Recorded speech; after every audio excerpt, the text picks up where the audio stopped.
I hear boom, boom, boom, boom, boom on my door.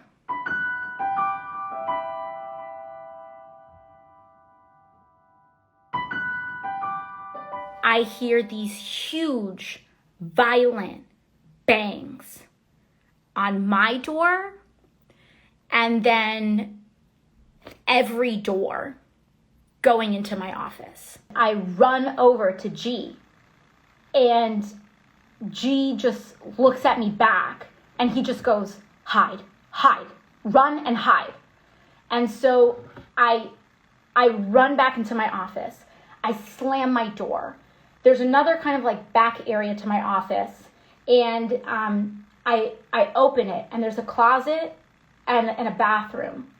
And I jump into my bathroom, and I immediately realized that I shouldn't have gone into the bathroom. I should have jumped in the closet. And so I open the door when all of a sudden I hear that whoever was trying to get inside got into my office. And then I realized that it's too late, for me to get into the closet. And so I tried to I go back in, and I hide back in.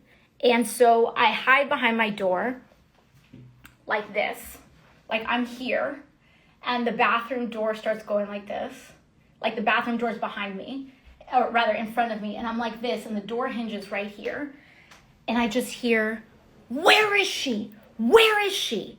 And this was the moment where I thought everything was over. I mean, I thought I was going to die. And I had a lot of thoughts. You have a lot of thoughts, I think, when you're in a situation like that. I felt that if this was the journey that my life was taking, that I felt that things were going to be okay. And that, I had fulfilled my purpose. And so I look through this door hinge, and I see this white man in a black beanie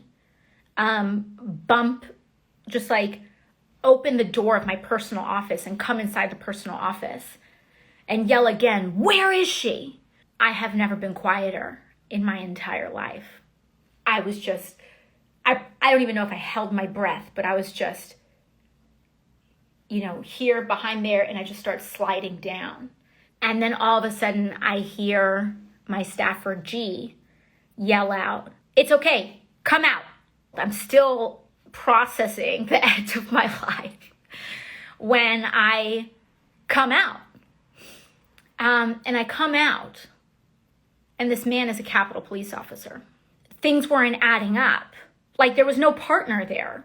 And no one was yelling. He wasn't yelling like, this is Capitol Police, this is Capitol Police. And he was looking at me in all of this anger and hostility. And at first, in my brain and in my mind, I'm thinking, okay, I just came from this super intense experience just now. Maybe I'm reading into this, right? Like, maybe I'm projecting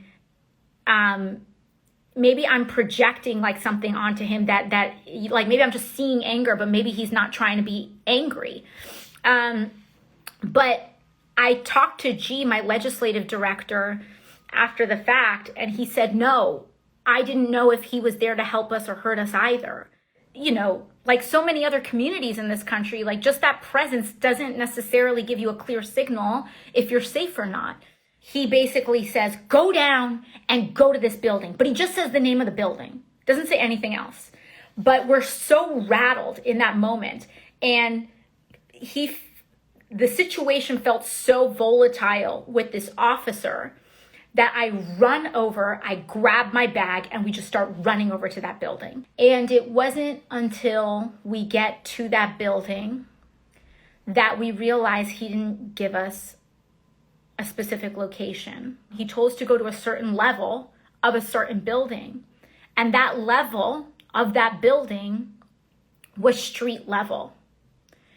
And so we can hear because the buildings were not secure yet. And this is around the time when the Capitol was being stormed, that we can like hear all of these rioters behind the glass of the doors, you know, and we have no specific location to go to. We're in the hallway. We're in like the Dunkin' Donuts of the basement, and we don't have any secure place to go. I saw Representative Porter walking into her office, and so I run back, and I knock on the door, and I'm just like bang, bang, bang, bang, bang, and she opens, and I'm like, hey, Katie, can I shelter with you right now? And Katie's like, yeah, of course, come on in. Like, yeah, come on.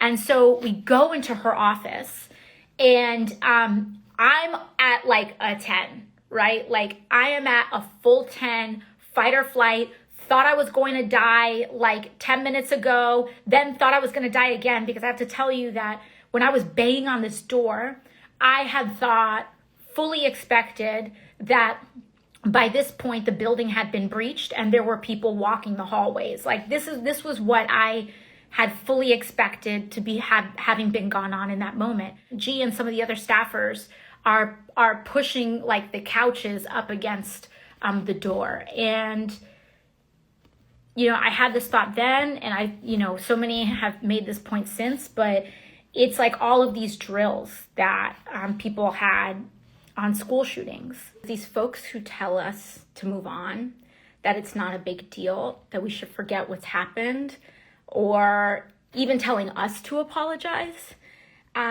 These are the same tactics of abusers. And I'm a survivor of sexual assault. And I haven't told many people that in my life. But when we go through trauma compounds on each other. And so when I see this happen, how I feel and how I felt was not again. The reason why I think it's important for us to hold this to account is that because we know that if we do not hold people accountable, what they're asking for when they say, can we just move on, is that what they are asking is, can we just forget this happened so that I can do it again without recourse? And that's what these folks are asking. The folks who are saying we should move on, we shouldn't have accountability, etc., are saying, can you just forget about this so that we can, do it again? This is not about a difference of political opinion. This is about just like basic humanity. And that's what these people don't get.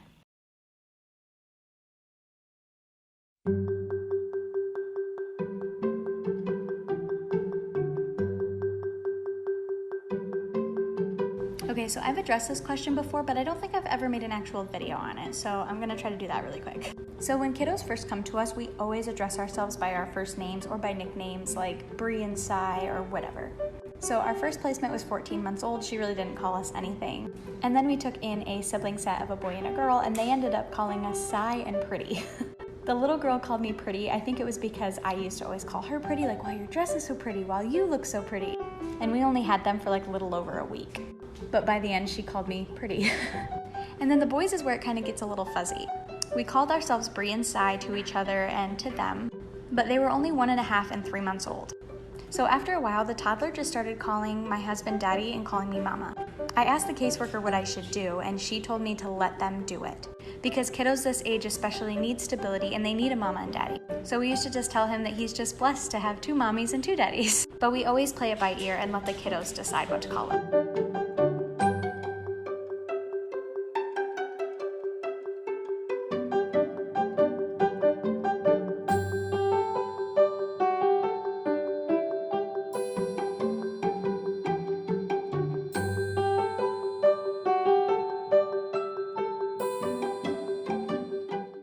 How I get ready for our monthly caseworker visit. I normally try to schedule our caseworker visits around nap time so that the caseworker and I have plenty of time to talk, and then I get the kiddo or kiddos up that she needs to see. So I start with getting myself ready and around because I'm normally in my pajamas and I just want to look a little more presentable. So I put on some real clothes, and after I'm all ready, I head out and I start picking up the house. I pick up my house because I don't want her to think I'm a slob and I want it to look like I have my life together. And this caseworker is actually some of our old foster kiddos caseworker, so we got them some gifts and she took them to their foster mom for them.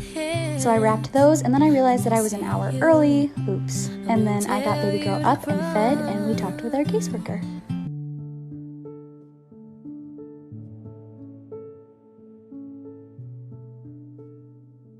I'm just driving home from court, and I figured this would be a good time to talk about some very vulnerable things. Baby girl's family has been deemed safe, and that is such a good thing. And I hope this doesn't come off that I'm angry about that, because I'm not. But this just sucks. People say they couldn't imagine being a foster parent because it would be so hard. Well, just imagine it for a second. For just a second, that I'm not going to be able to wake up anymore with this baby that I've raised. I'm not going to be able to be her mama. People think I'm this perfect person because I'm a foster parent and I'm so strong. I'm not strong. Obviously, I'm broken.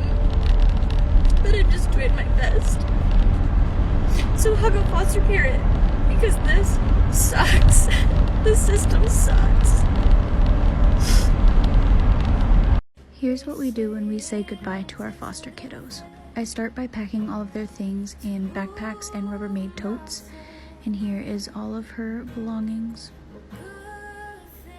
Then I wrote her dad a note and gave him our phone number so he always knows that he can contact us. I filled out baby girl's book and I put it right on top along with the note. She got one last bath so she gets to go all clean.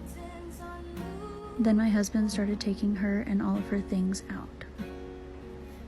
I sat in the back seat and said my goodbyes and sang her one last song. And then she was gone. We went home and cleaned up, and my husband took me for coffee and he took me to Olive Garden. Then we came home and watched some trash TV. Then I started cleaning all the baby things. Her corner of our room's empty now. Then I folded and put everything away so we can be ready for the next kiddo.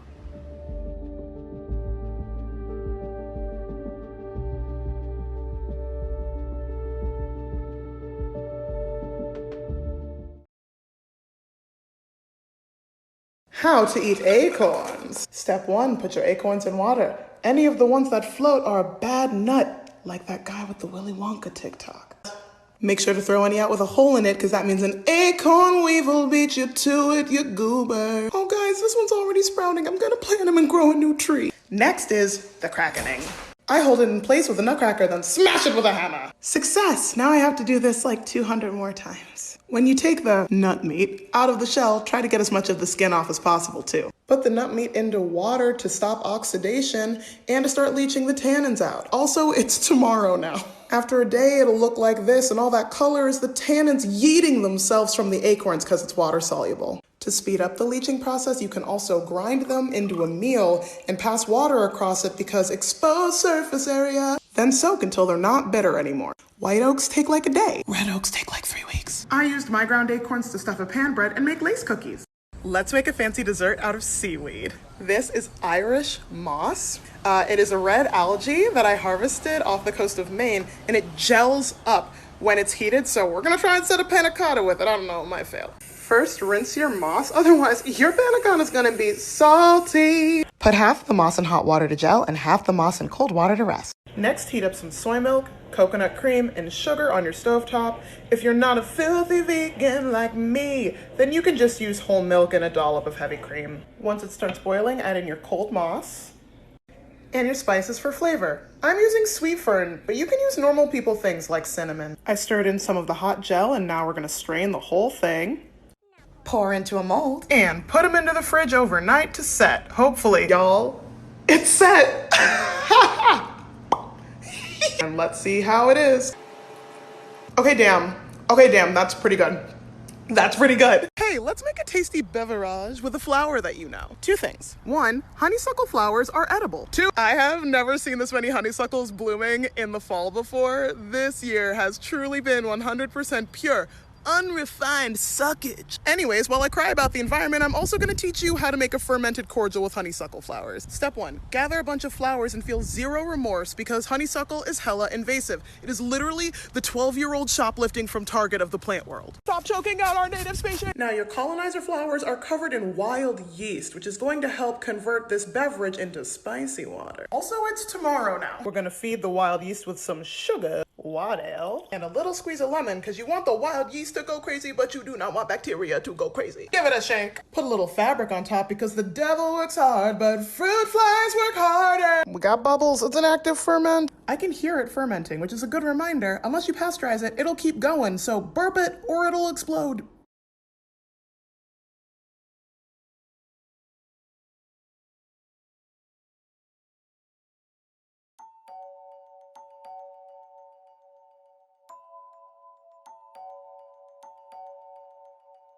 Pinch, small stuff, big stuff. And so I have to work on that, lift some weights, do a lot of cardio, walking, squats.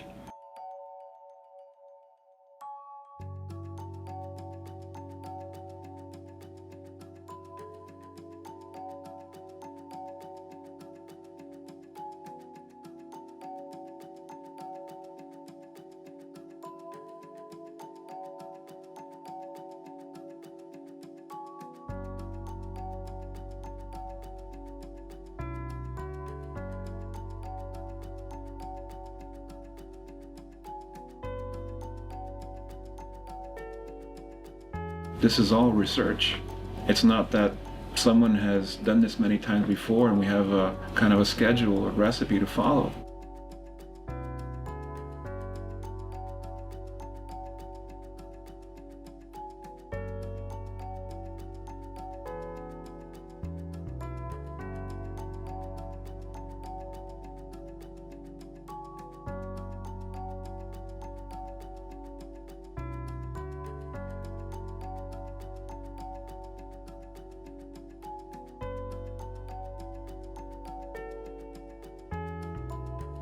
We had to recycle our PPE. We had to pare down the number of people that were in these practice runs. So it not only strained the ability to find a donor, but it also strained our team to exercise and practice for this operation.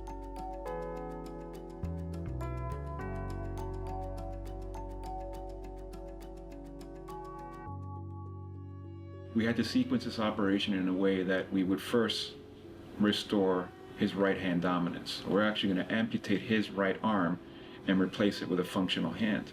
And then we'd follow with the next hand, the left hand, and ultimately the face.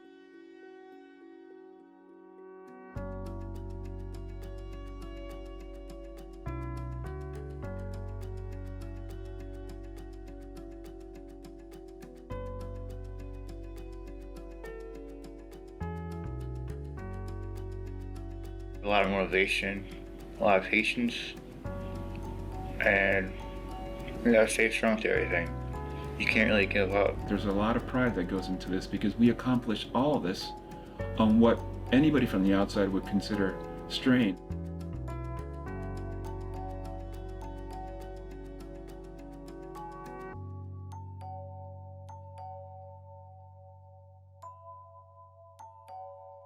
This already is a success. The fact that patient 6 months later is starting to use the hands and is doing well is tremendous success and first of its kind in history.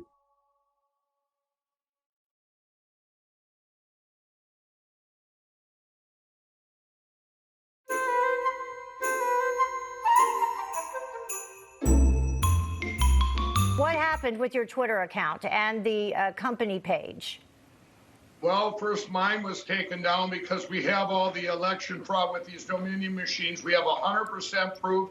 And then when they took it down about 3 weeks ago, and then I'm going to put it back up. My personal, it was a Mike, thing about my thank you very much. Mike, you're talking about machines that we at Newsmax have not been able to verify any of those kinds of allegations. We just want to let people know that there's nothing substantive that we've seen. And let me read you something there. While there were some clear evidence of some cases of vote fraud and election irregularities, the election results in every state were certified, and Newsmax accepts the results as legal and final. The courts have also supported that view. So we wanted to talk to you about canceling culture, if you will. We don't want to relitigate the allegations that you're making, Mike, because we understand where you are. So let me ask you this. Do you think that this should be temporary because it appears to be permanent? Could you make an argument that it is temporary? What? Could you make an argument that this could be a temporary banning rather than permanent? No, I want it to be a permanent because you know what? They did this because I'm revealing all the evidence on Friday of all the election fraud with these machines. So I'm sorry if you think it's not Mike, it's real. Can I ask our producers, can we get out of here, please? I don't want to have to keep going over this. Actually, we at Newsmax have not been able to verify any of those allegations that you're... Mike, hold on a second. Everybody hold on a second. Mike, hold on 1 second. Let's talk a little bit about just what is happening overall.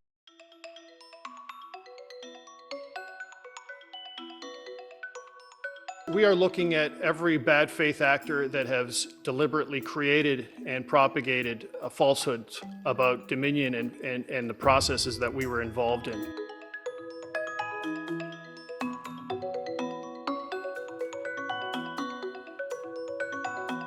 Our ballots get calculated, many of them outside the United States, and are completely open to hacking, completely open to change.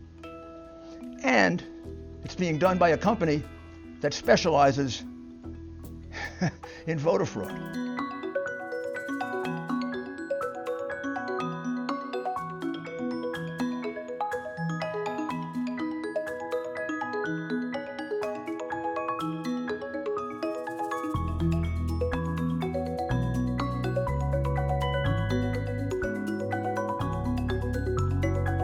Our legal team is looking at, frankly, everyone, and we're not ruling anybody out.